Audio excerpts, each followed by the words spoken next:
Hey everyone, it's that time of year again. Yes, the AVN Awards are coming back January 27th in Las Vegas, and I'd love your help to get myself nominated again for Best or Favorite Adult Podcast.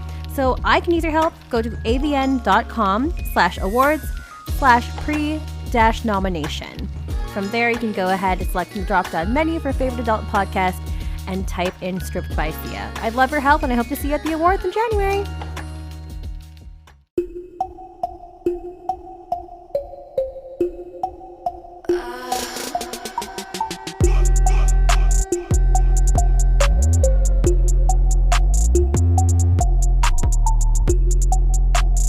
Hey everyone, welcome back to another episode of Stripped by Sia, your podcast for strippers, sex workers, and all the fancy naked people in between.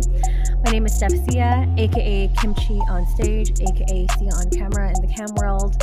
I'm the host of the show. I've been running the show for the past 4 years, talking about destigmatizing sex work, and I do that by bringing different folks onto the show every single week from their various corners of the industry, whether they're talent, whether they're behind the scenes, whether they're part of a nonprofit organization that helps benefit sex workers.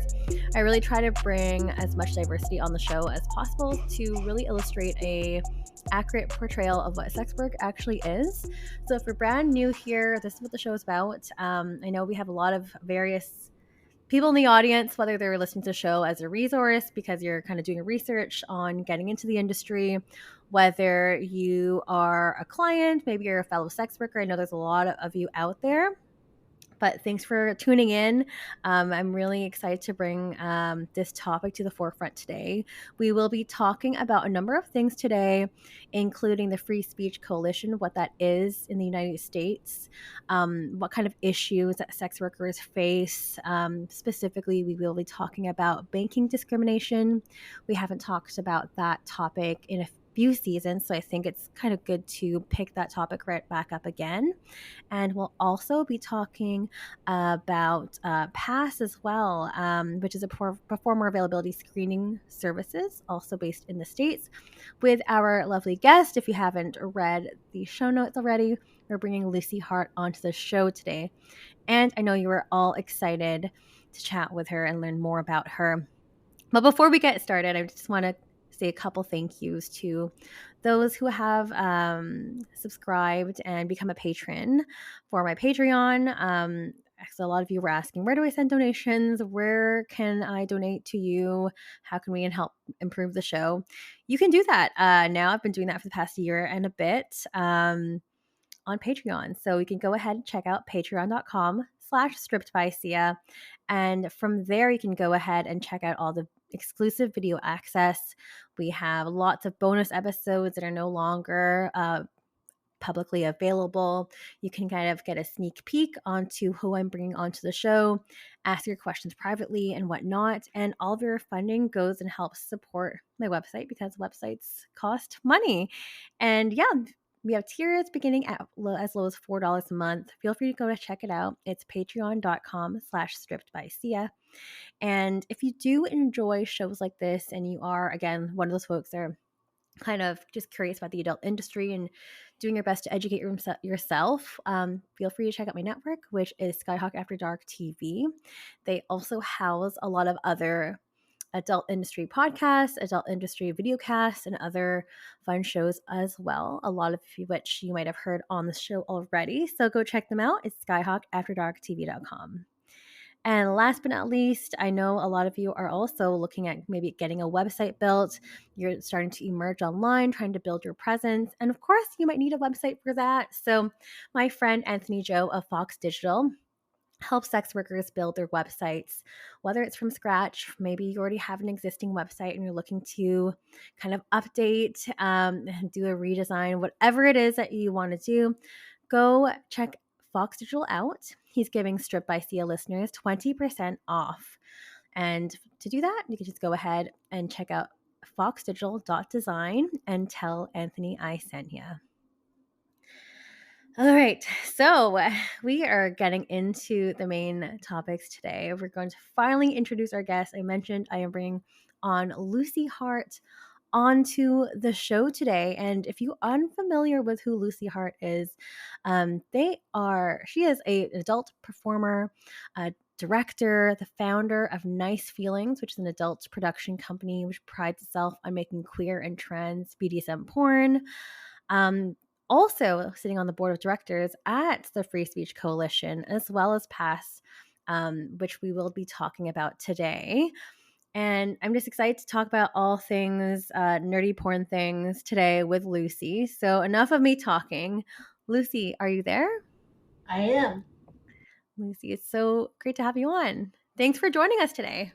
Yeah, it's good to be here. Yeah, it's busy bee, but it's always good to do stuff like this. So Absolutely. And you're so involved. I mean, you've had such a huge career and also like long standing time within the adult industry. I believe that you started your journey in the adult industry back in 2007. But before we kind of get into knowing all the details about you, I just know a little bit about you and what I said in your introduction. But I always like to give the opportunity to my guests to describe themselves in words and terms that they feel comfortable with. So I'll pass the mic back over to you. sure. So yeah, I mean, I'm 44 years old. I'm a trans woman.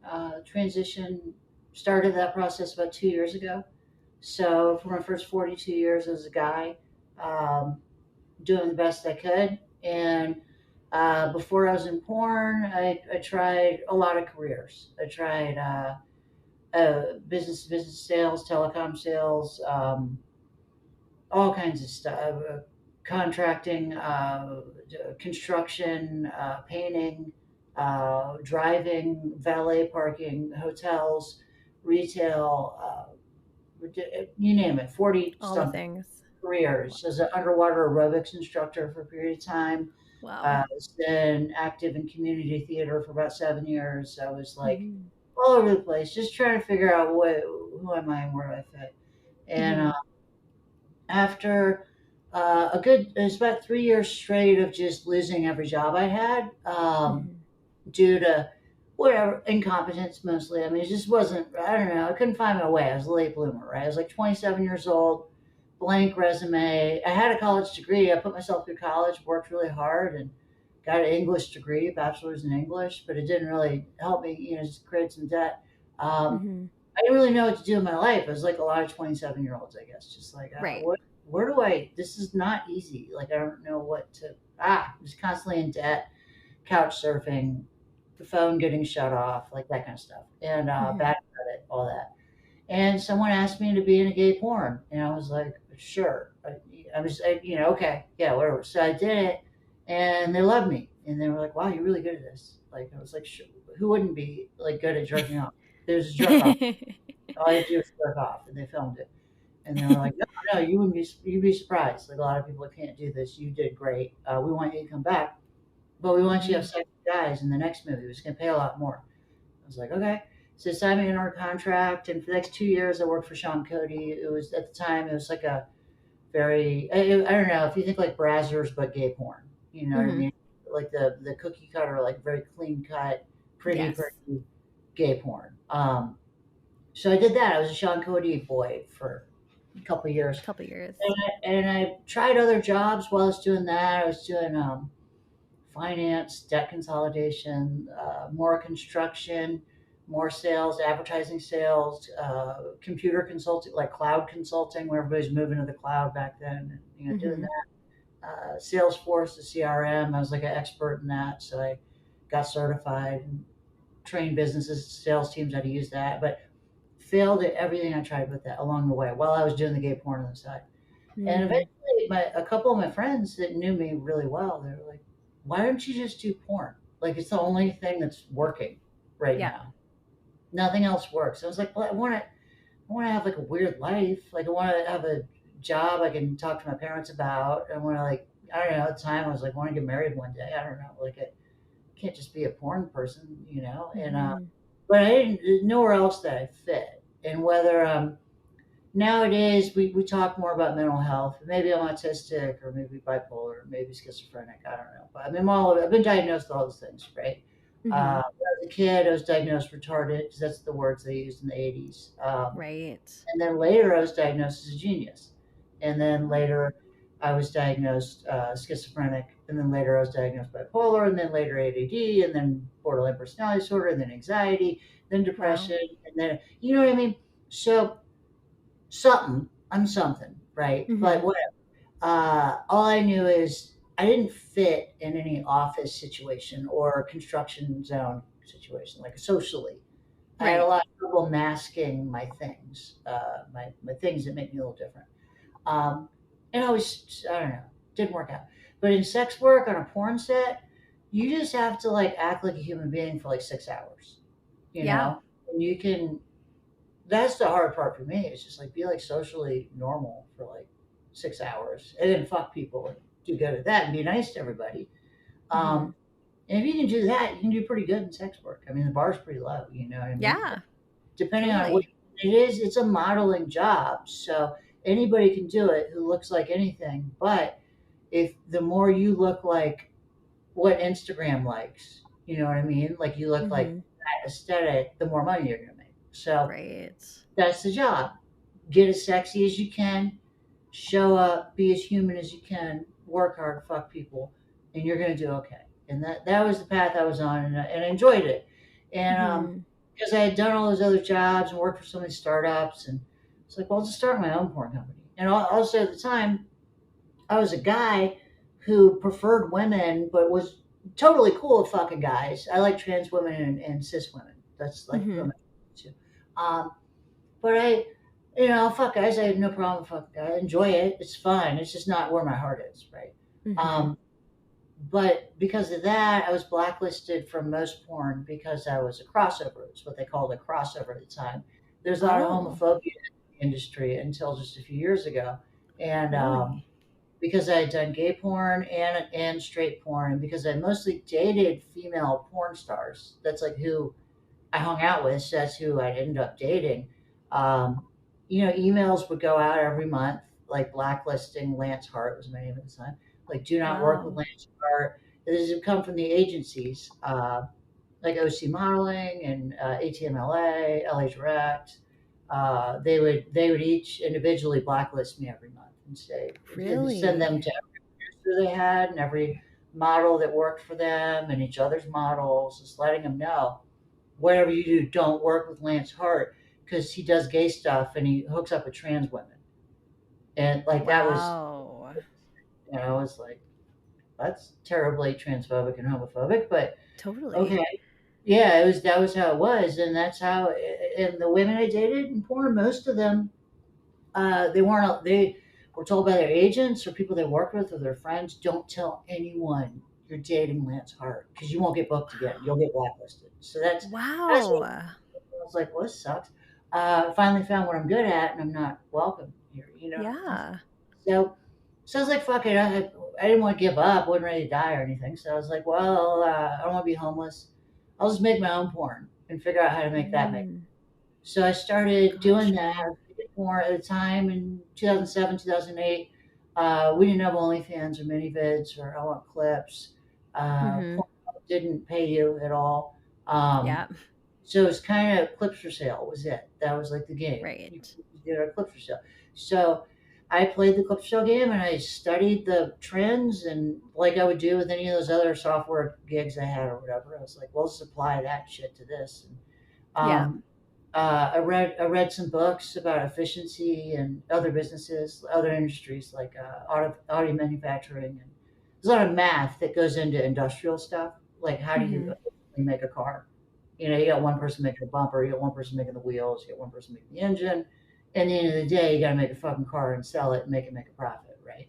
So there's a lot of formulas to that. So I started studying those and reading books and learning the formulas and applying that to making video clips because that was my unit to sell. It was my widget was an Right.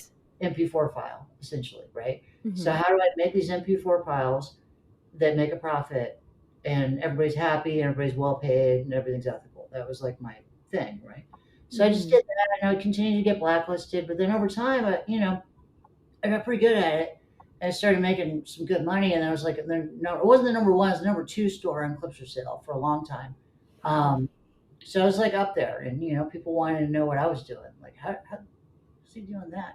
What the hell? It's weirdo. I was in Yeah. Tampa, Florida, like making porn in a trailer park, and I was killing it. You know what I mean? I was paying Amazing. hospitals. I had staff working for me. So then I started flying to the conventions, the porn conventions, like Great. AVN. Phoenix Forum used to be a big one where fans wouldn't know about it, but Phoenix Forum was a convention where the business side Creators. of porn would meet. Right. So the banks, the merchant processors, the marketing people, the nerds, the SEO people, all that, like they would meet there. And I Right. would started going there and spending my own money. I wasn't rich yet, but I was like, I had enough to kind of like do it. And I would Yeah. show up. I didn't know anyone. I was still blacklisted from the industry, so I wasn't welcome. But I paid the ticket, so they had to let me in, right? And Hmm. I just I don't know. I didn't know what to do. No one really talked to me at first, so I just stood in the crowd and I just tried to listen to the whole convention at once. You just try to shift my awareness to like eavesdropping on like imagine standing in a crowded room alone at a party and trying to tune into all the conversations. You Right. know, it was the only thing I knew how to do. I was like, well, I'm here. No one's talking to me. I should just listen. I guess so that's what I did. And I Yeah. started picking up on trends and patterns of like, wow, this person owns a big porn company and they want to fuck this girl, and that girl wants cocaine, and then this guy has the cocaine, but this other person, I started connecting dots. It was like, Yeah. okay, I get the room now, and I started working the room, and it worked. You know what I mean? And I got someone who had a crush on someone. I got their attention because of this other thing, and then I paid a performer who didn't really know me that well. I gave him like $300 or something. To I knew he had a meeting coming up with a big porn company, and I Hmm. said, "Hey," he's like, "I don't care about them. I don't want to work with them." And I go, "Okay, I'll pay you $300 if you tell them you're not working with them because you exclusively work with me." And he's like, "I don't Oh. work with them." And I was like, "I know, but I'm gonna give Yeah. you $300 to lie and say because you only work with me." And he's like, "Whatever." So he did that, and that little move and little moves like that started working. And bigger companies started being like, "Who the fuck is this Lance Hart?" You know what I mean? Yeah. Like, what's going on here?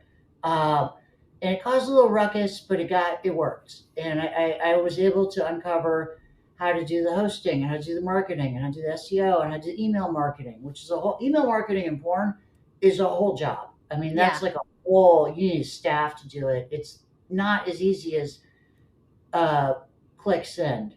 I mean, Right. it's because there's spam law. The There's law strategy and yes, spam laws you have to tackle. there's you have to adhere to, and if you fuck it up, Google and Amazon will ban you, and you can't Right. send emails anymore. That's a big problem, right? So you got to like learn that and like how affiliate marketing and how that works and things. Hmm. Um, Nerdy stuff that fans never really would have to care about, but it allowed me to grow and make more and more money. Yes. And then over time, I was like, well, I want to win the awards. I guess I know they don't have anything to do with money, but it'd be nice to be recognized. So I started figuring out that Hmm. game. How do you win the award? It's not just about making the best porn; it's about some other shit too. What's the other shit? So started doing that. I started winning the awards, just like the performer, then as a director, then as a network owner, then I owned a bunch of sites and an affiliate program and Wow. I started this payment processing company called Pay. Essentially, it's PayPal for Great. sex work. So, like a Awesome. stripper or a hooker could say, "I want a $300 deposit before I show up at your house and give you a blowjob," and they would pay through Pay, just like you would through Hmm. PayPal, but it wouldn't shut them down. It was all on the up and up. Right. It like Right. worked. It really worked, and it was a bitch to set up, but I did it, and we had like 60,000 sex workers processing through us in about Amazing. 9 months. I mean, it grew really fast, and Wow. then one day it just got shut down mysteriously. My banker called me and said, "Hey, we have to close your account. Someone with a lot of influence told us we can't talk to you anymore."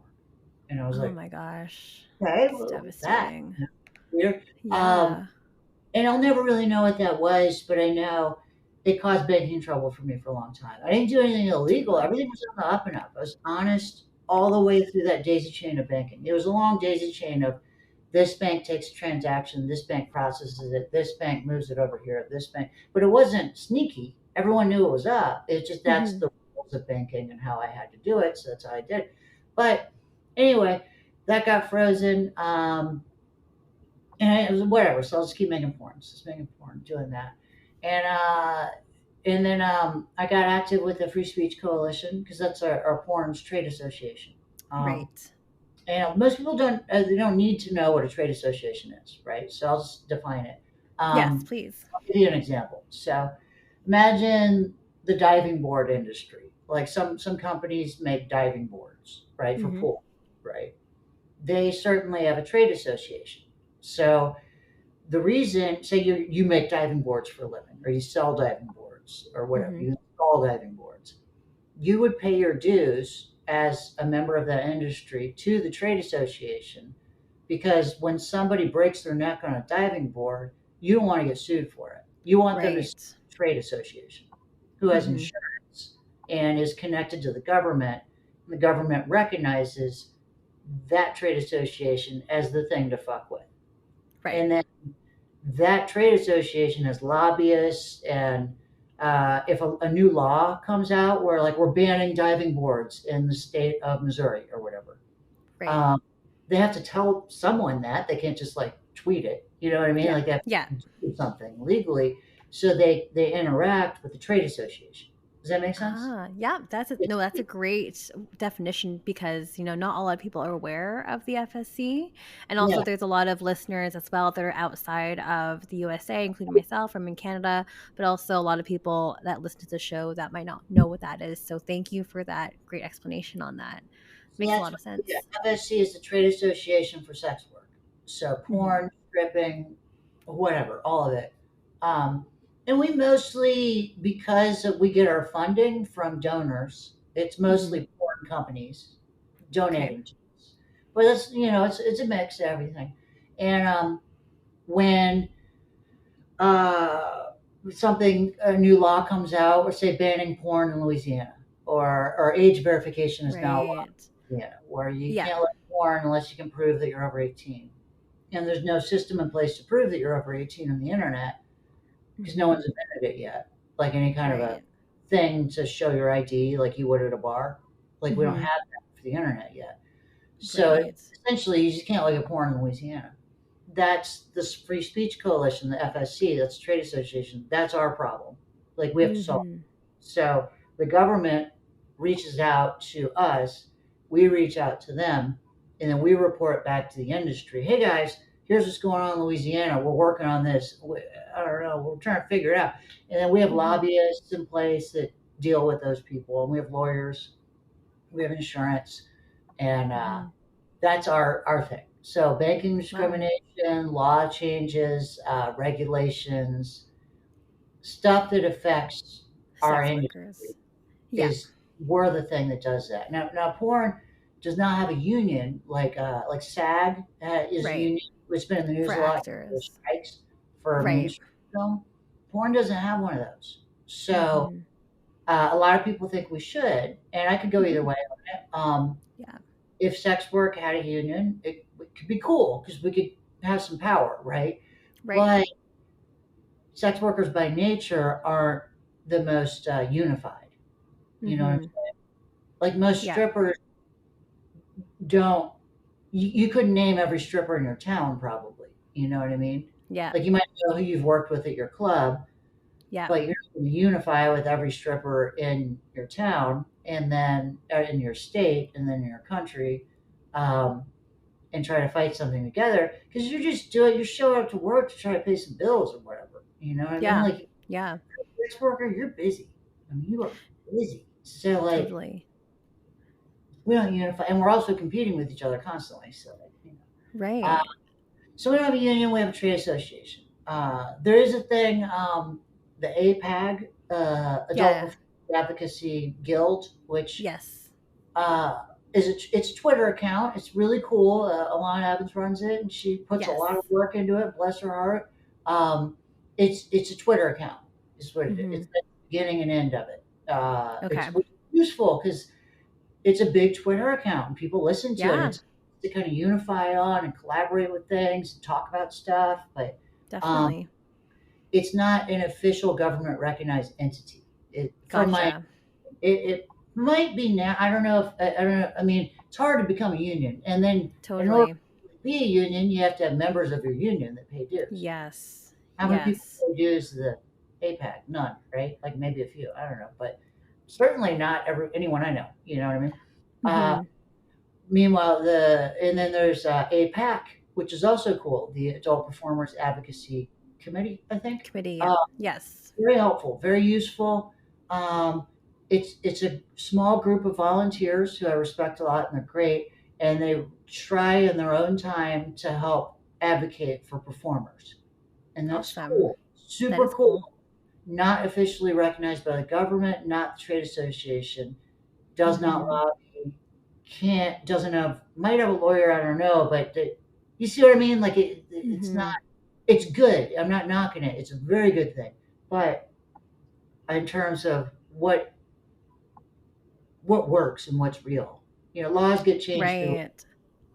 and leverage, right? So Nice. And I actually didn't know that the APAC and APAG were not like recognized by the government either. So this is news to me as well. I follow those accounts as well. So I was like, oh, this is they're important. knowledge to me. They're my Yeah, friends. but very important for sure. A weird way about it, but and we collect at FSC. We work with them on stuff, and they were buddies. But Hmm.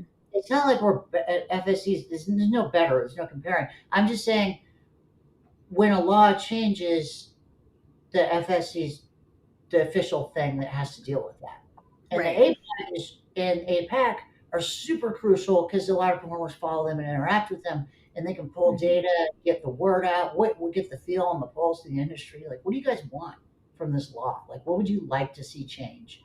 Like, Right. that's super important. It's just understanding the functions of what is what. Right. It's Exactly.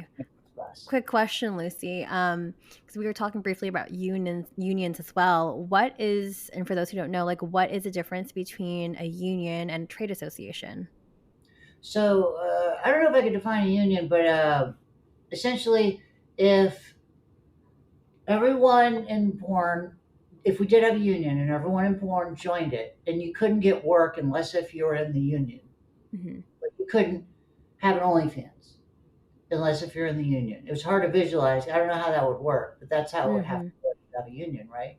Right. Uh, you're not allowed, you got to join the union. You got to pay your dues.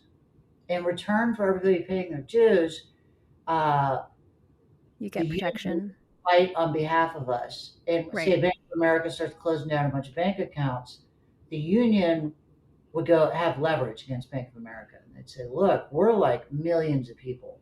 Don't fuck with them. Hmm. You Yeah. know, da da da da or whatever. Also, you can get group benefits like health insurance, Yes. like Pay SAG. time off. Yeah.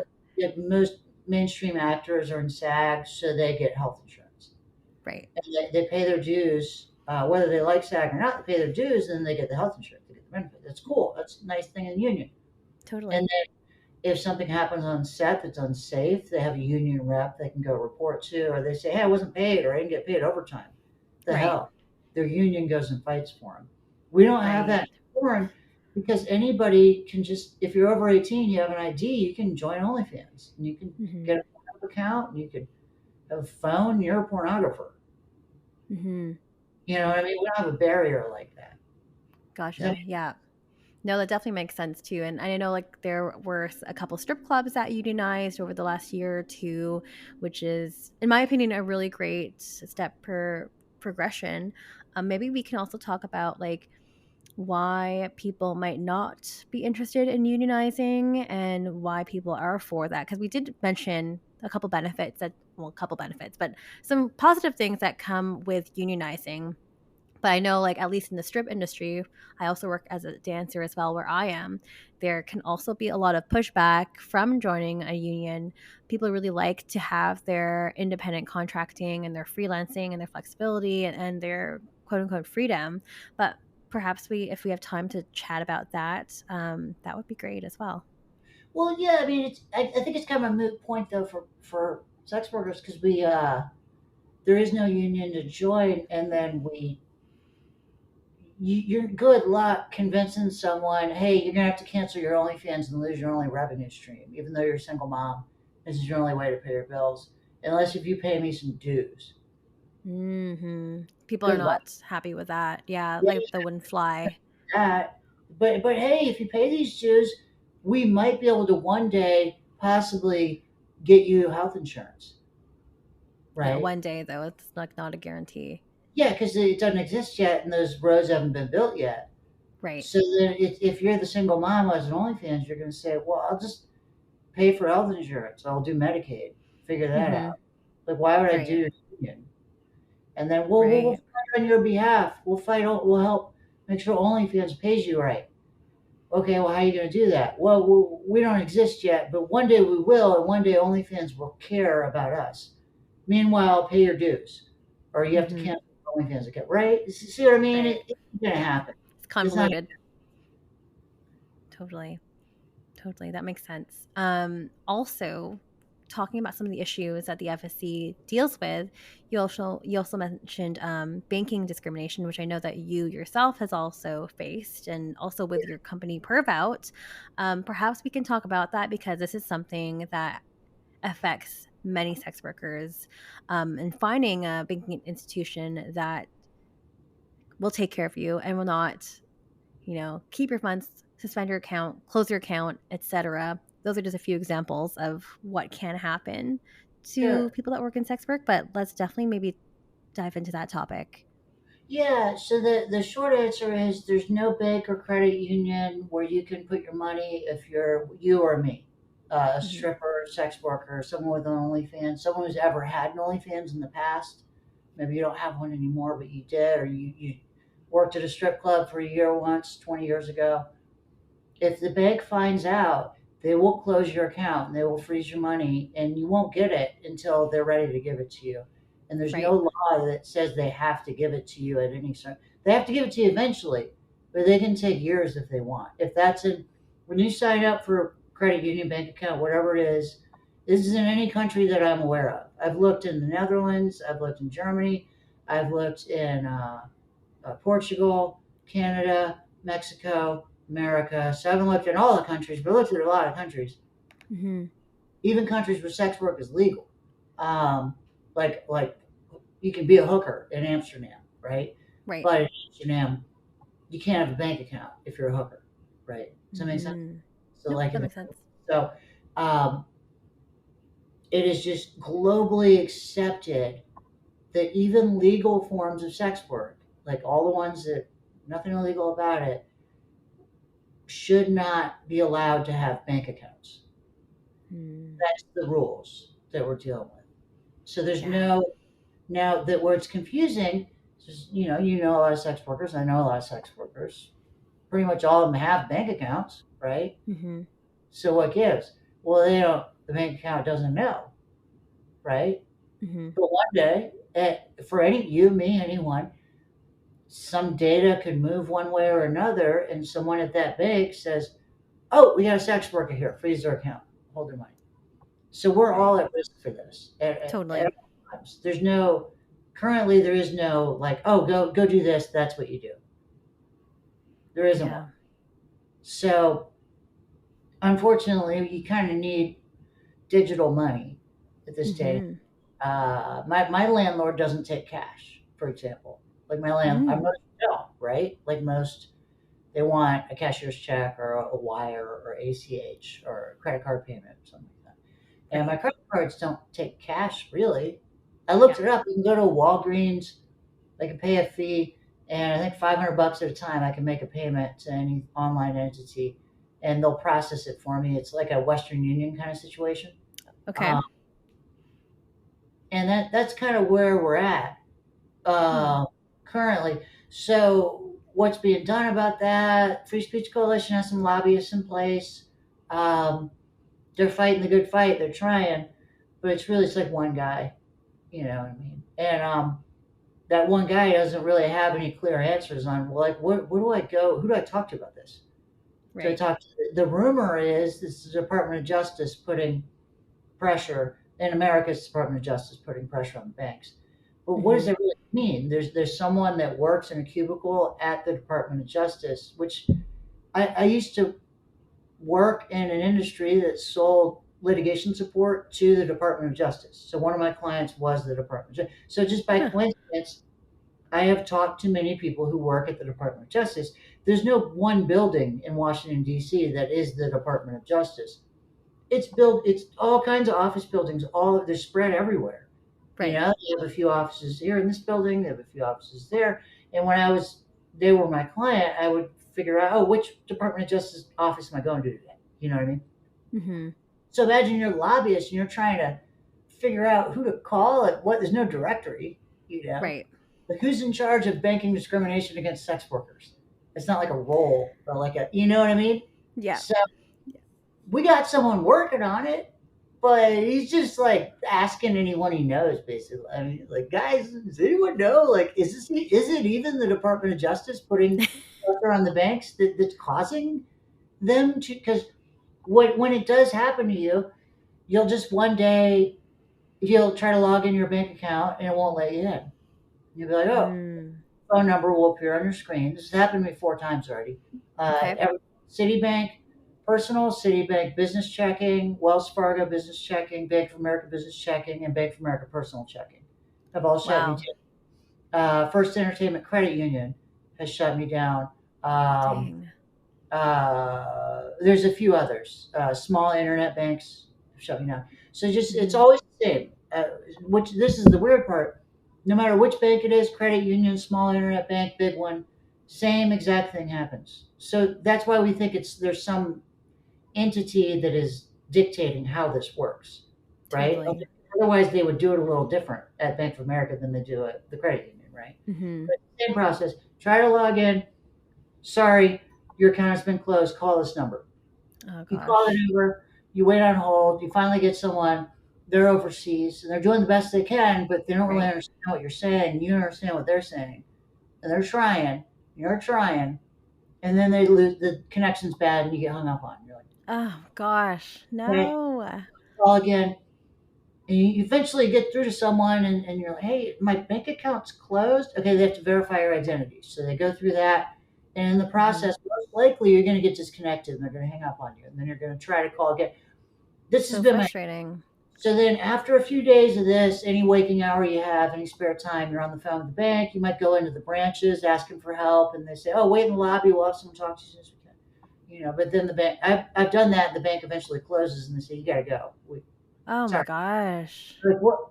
I just want my money back. You have my money. I Yeah. just like access to it so I can put it somewhere where I can pay my bills, and that no one gives you an answer. So then after, if you can hang in there and have the patience, and along the way, of course, if you're trans like me, they're going to call you sir, ma'am, sir, ma'am, laugh at you. Why would I Mm-hmm. call you ma'am or sir? What is your, Oh gosh. like that? Like they're going to do that the whole way through. And then when you complain to Citibank, I had a call today with Citibank where their social media person reached out to me because I tweeted something about Citibank misgendering me through this process. And Mm-hmm. they had someone reach out to me and they assured me that they do not discriminate against trans people. And I was like, but you did. Yeah, but it You said, happens. I told you you did, and you recorded the calls. You could listen to them. You did. And they just gaslight you and they say, no, we didn't do that. That So is that's where they're at. terrible. Oh Um, my gosh. No. So after doing all that, you basically just hope for the best, and maybe one day you get a cashier's check in the mail if they have your correct mailing address on file, which most banks don't. Oh my I've man. written that too. I've done the thing where you bring your IDs in, your social security card, and your utility bill, and you fax Everything. documents, and you do the verify, verbally verify, whatever you got to do, and then they revert back to your old address you lived at 4 years ago in another state, and that's where they send the cashier's check, so you don't get it. That's happened Oh to my me. gosh. So I'm so sorry to hear this, Lucy. This sounds terrible. And this is, a reality for so many sex workers as well, that you just wake up and your account is inaccessible or your account's frozen. I mean, is there anything that we can do to prevent this from happening? Because I know you mentioned like we have to have a bank account. We are always going to be exposed to this risk, but are there any precautions that we can take as sex workers being in this industry, protecting our money and our assets? Not that, I mean, yeah, like, so I'm a person that figured out how to build a business from scratch and no one helped me, right? I Mm-hmm. figured out how to be a performer from scratch, no one helped me. I figured out how to change my gender and my body and my face and the way I grow hair on my own. No one helped me. I had to read medical journals and study this shit, figure it out. And I'm saying, Yeah. there's nothing you can do. You just get used to not having money. Fuck. That's it. I'm not like, I hate to be like a fear monger, but that's like where we're at, unless it's something miraculously just shifts in every government in the world and they say, hey, we're going to quit doing this to sex workers. I don't know why we do it, but we're just going to quit doing that. Man, It used to that. not have money. So, like, I make every time I make $2,000, I go buy gold and Mm-hmm. then I get a gold coin or something. Keep that in a safe somewhere. Yeah, you Um, gotta save somewhere for sure. and hopefully one day someone will want to buy gold. Maybe they won't. Maybe they will. I don't know. But like, what else am I supposed to do? If you just leave it as cash and you're safe, you lose about 7% on interest on inflation every year. Inflation, yeah. You gotta like put it somewhere, right? Or otherwise, or you just say, well, I guess it cost me 7% of my money in order to have money. Like that's my Mm, fee for existing. Seven wow. percent on top of taxes. 7% of everything I make is what I lose because I'm not allowed to be a Yeah. real citizen or a real human because at one point I had sex with someone for money, or I gave someone a lap Mm-hmm. dance, or I sent someone a nude and they paid me $5. Mm-hmm. Like that. That's where we're at. So it's just kind of Yeah. sucks.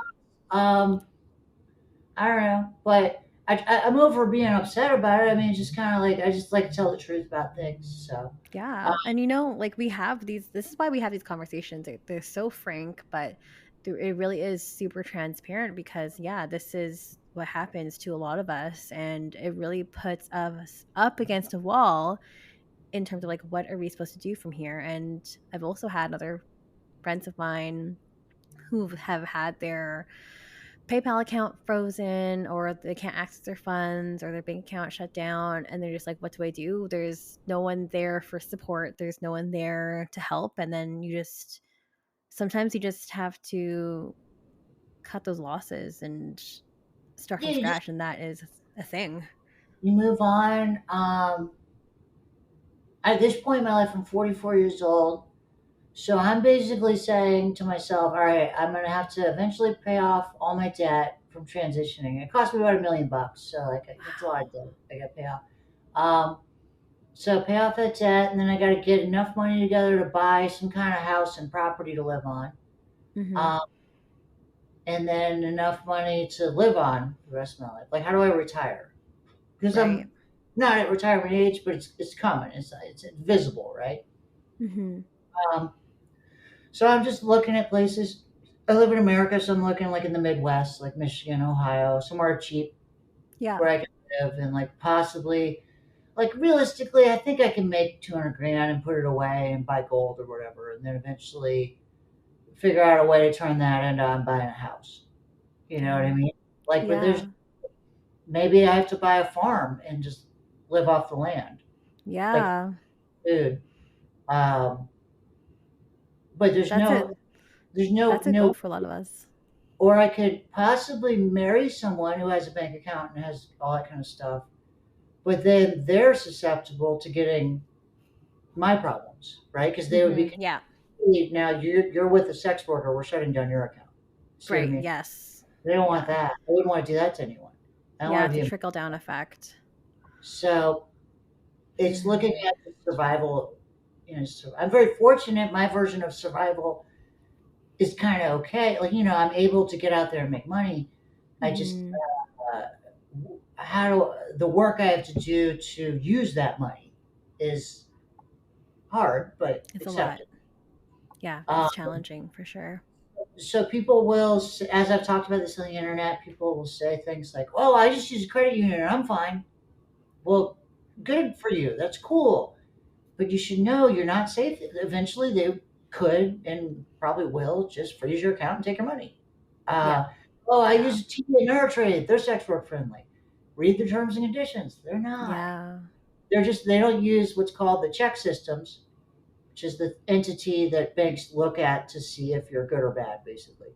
TD Hmm. doesn't, for some reason, participate in that. So you're a little less likely to lose your account with But TD it's still a Ameritrade. risk. They absolutely will shut you down as soon as they Yeah. see a deposit from Phoenix, which is OnlyFans. You Hmm. know, Hmm. if someone just looks that day, someone that works for them, oh, Phoenix, that's OnlyFans, shut it down, freeze it, take money. You know what I mean? Like, Right. there's no there's nowhere to go. But a lot of people are getting by, which is great. Thank God this isn't Hmm. happening everywhere across the board. But it is happening more often recently than ever. Right. The last time it was this bad or close to it was 2012, and now it's getting that bad again. And no one knows why. Like, what is the entity that is causing this? Maybe Causing a this. person Yeah. doesn't really know. It's best guess. I mean, what are your thoughts on like cryptocurrency and those that use Bitcoin and using that? I know like I haven't talked about this topic in a little while, but like is that still the trend to move towards that type of currency? It depends on who you ask. Like, I have some crypto. But I can't pay my rent with it. You know what I Yeah, mean? I wish I could. exactly.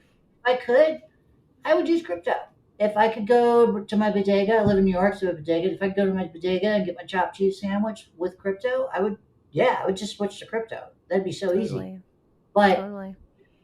there's no like card and machine to, you know what I Right. mean?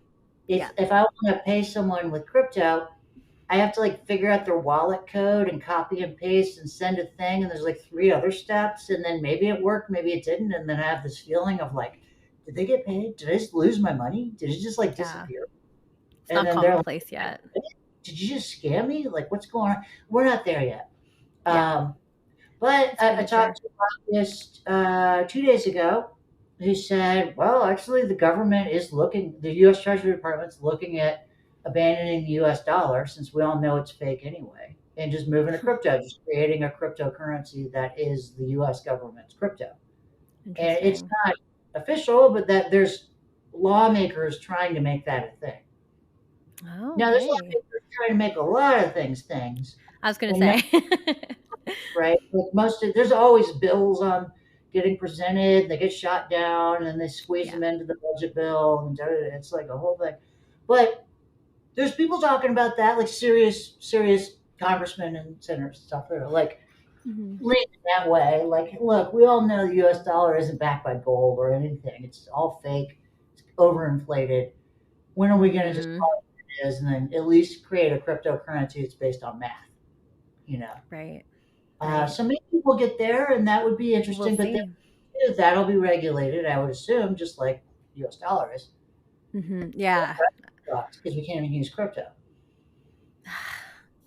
Yeah, I don't have an answer for this one either. I'm just curious to hear like what your thoughts were, and I feel like people talking about crypto is kind of like cooled a little bit as well, but to be determined. We'll have to wait and see what happens there.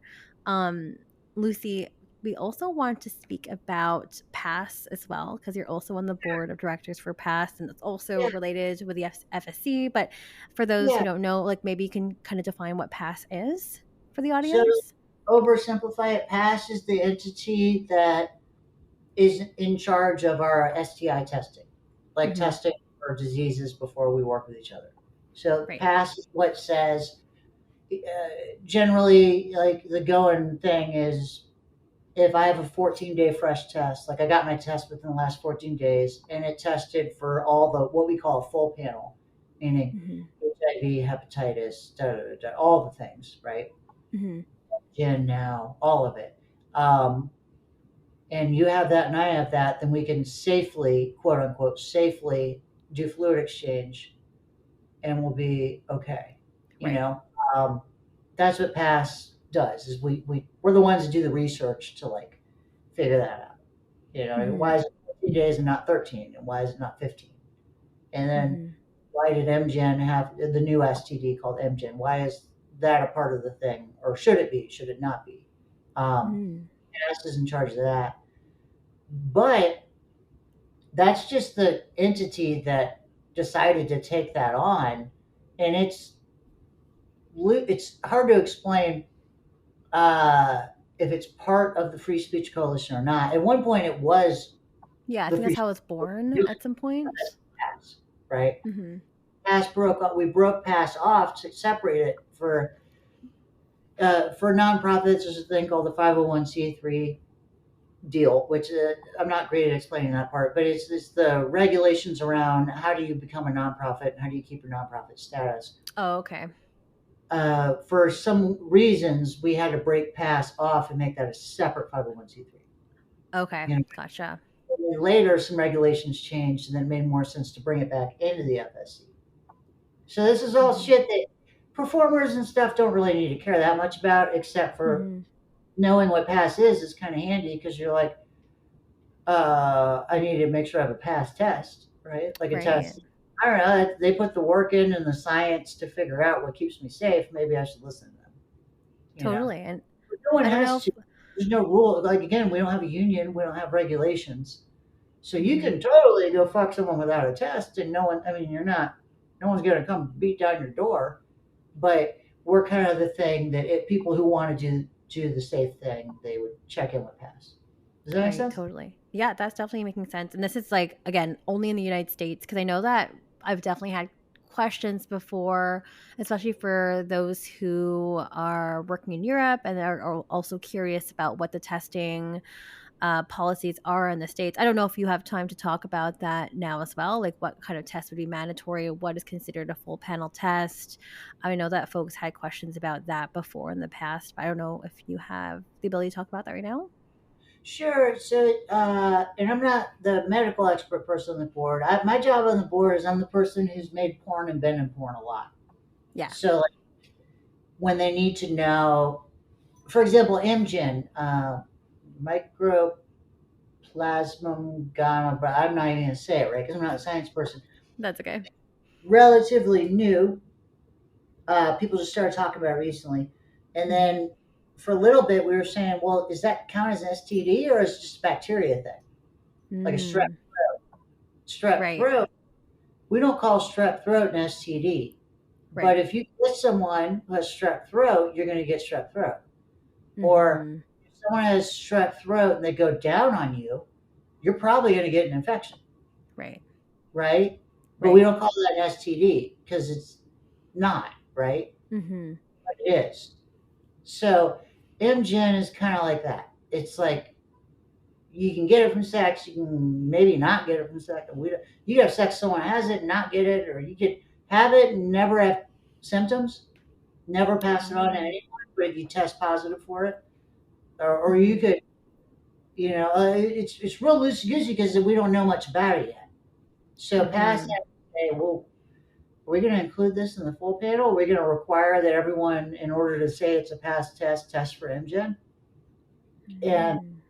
we had a board meeting and we were talking about it, and everyone on the board was like, "No, we can't do that. We can't just say something is an STD if we don't know it is." Right. Like, that's wildly irresponsible because then everyone's going to feel like they have to take antibiotics if they have it Totally. because they want to go have sex and work, but Yep. maybe they didn't need the antibiotics because they weren't symptomatic and they were incapable of passing it on to anyone, and they're just taking Mhm. antibiotics they didn't need, and that creates on a public health perspective, that creates problems because then massive parts of the population are taking antibiotics they don't need, creating Mhm. super bacteria, super viruses, that kind of stuff. Um, Right. not smart to make something an STD is not, right? Right. Of course. However, because I'm a performer, I was on the board, everyone on the board was like, we can't make MGen an STD. It's crazy, right? And I was like, well, look, I have a friend who had MGen and then had serious health problems from it, lasted months, was out of work, was in physical pain, discomfort.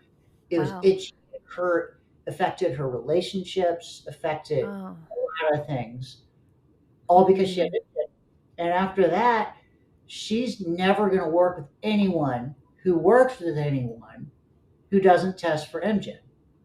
You know what I mean? Wow. Like that's Gotcha. Yeah. her rules, right? That's her rules. She said, "Look, for me, I'm just saying for myself, I won't work with you if you work with people who don't test for MJ." Does that make sense? So, Right. No, that makes sense. And that happened to her. I mean, her feelings and her experience yeah. are totally valid. I wouldn't want to do that either. So then when I told that to the board, I was like, look, and I'm sure she's not the only one, Hmm. right? Are we Right. going to say, hey, if that's your case and you're one of the ones that are quote unquote unlucky and had horrible symptoms from NGen, and you happen to also know you got it from sex, you don't count. We're not counting that. Mm. Like, we can't, right? So the board was like, Yeah. we can't do that. It's fucked up. Yeah. So it's an STD. Definitely.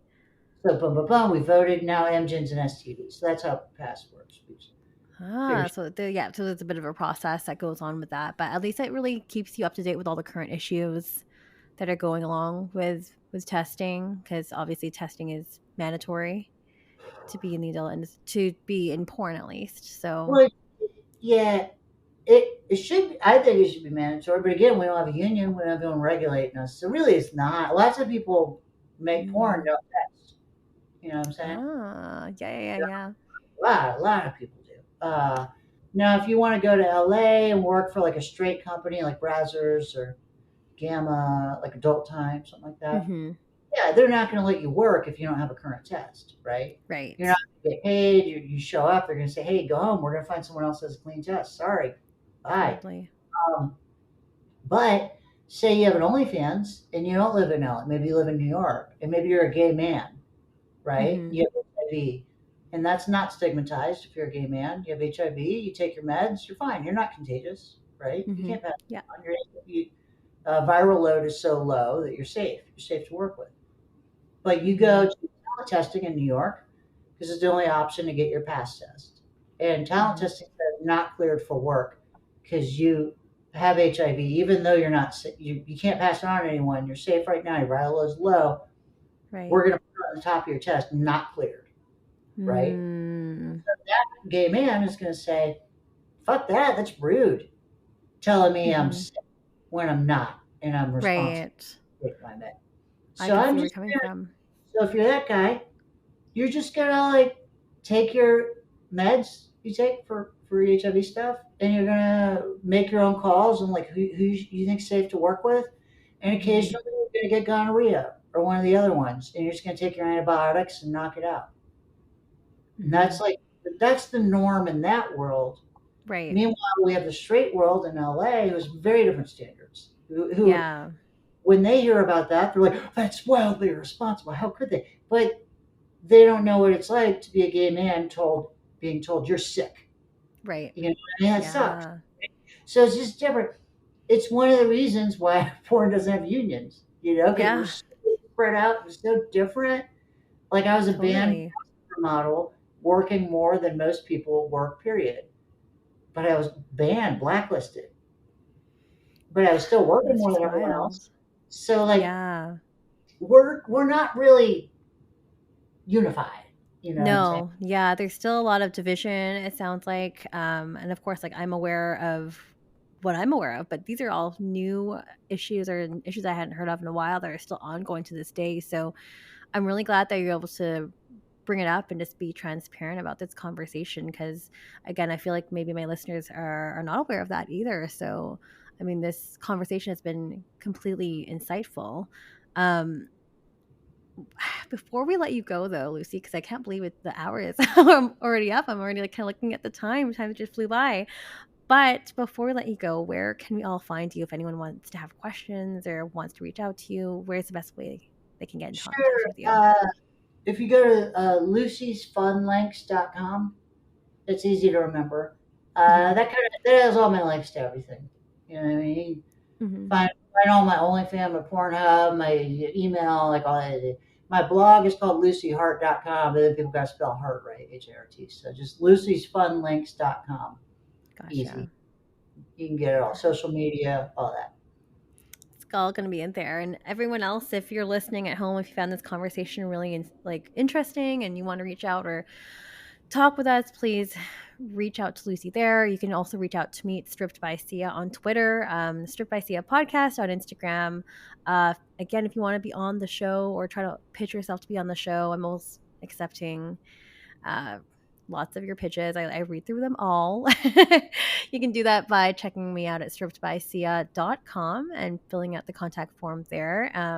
But yeah, feel free to come with your talk points. I'm happy to discuss further if you want to develop a episode further, if your points aren't strong enough to last a whole hour because it's a lot of talking. But feel free to do that. It's stripbysia.com. And again, if you want to support the show financially, you can do that on Patreon. So patreon.com/strippedbysia. And for everyone else listening at home, it's new episodes every single Sunday, dropping at midnight Pacific Standard Time. And yeah, that's it for today. Please reach out, like, share, comment, rate the show 5 stars if you like on Spotify and Apple, and we'll see everyone in for another episode next week. Thank you so much, Lucy, for coming on to speaking with us on the show today. Appreciate you. Yeah, it's been my pleasure. Thank you. Have a great day. Thank you. You too.